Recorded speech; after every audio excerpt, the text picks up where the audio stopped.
Salut tout le monde, c'est Rémi, j'espère que vous allez bien et bienvenue dans une nouvelle vidéo. Il y a quelques semaines, je me suis rendu au camp des loges afin de rencontrer quelques joueurs du PSG. Je vous invite à me suivre sur mon compte Instagram afin de voir ces différentes photos et aussi pour me suivre durant mes prochaines aventures. C'était vraiment un moment exceptionnel. Je vous dis, c'est la première fois de ma vie que je rencontre autant de joueurs de près et surtout voilà, des joueurs du PSG. Donc bien évidemment, j'ai saisi le moment pour prendre quelques petites photos et pour avoir des autographes. J'ai notamment fait signer mon maillot domicile par Kimpembe et le maillot extérieur par Sergio Ramos. En rentrant chez moi, j'ai eu l'idée d'encadrer le maillot de Sergio Ramos.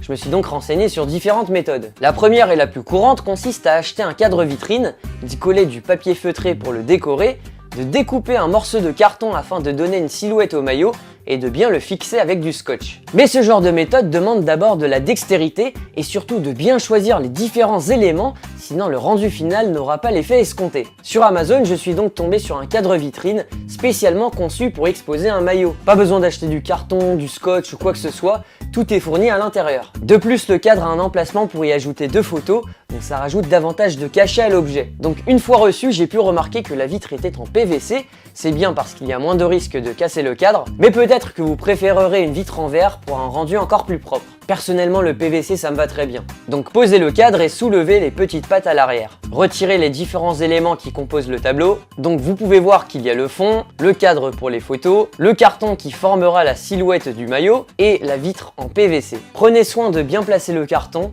de bien le centrer au centre de votre maillot. Les scratchs doivent être placés vers vous parce que ça, c'est la partie invisible du cadre. Donc vous pouvez choisir de soit mettre le dos ou la face du maillot. Moi, je pose donc le carton sur la face pour afficher le dos. Ramenez les manches et tout ce qui dépasse. Tendez bien le maillot afin d'éviter les traces de plis au dos. Et vous fixerez le maillot avec les autocollants qui sont eux aussi fournis avec le cadre. Il vous suffira ensuite de simplement scratcher le morceau de carton avec le fond du cadre. Maintenant, c'est le moment de placer vos photos. Alors moi, je vais mettre les photos que j'ai prises avec les joueurs, mais vous pouvez aussi prendre des captations du joueur lors d'un match. J'ai fait imprimer ces photos à la Fnac sur papier glacé sur un format 10 x 15 cm.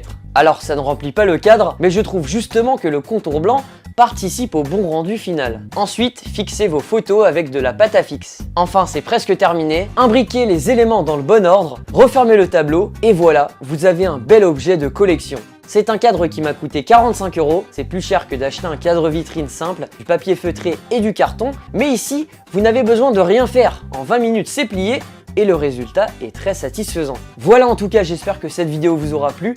Si cette vidéo t'a plu, n'hésite pas à mettre un petit like, de partager la vidéo, de mettre en commentaire tes conseils ou tes insultes.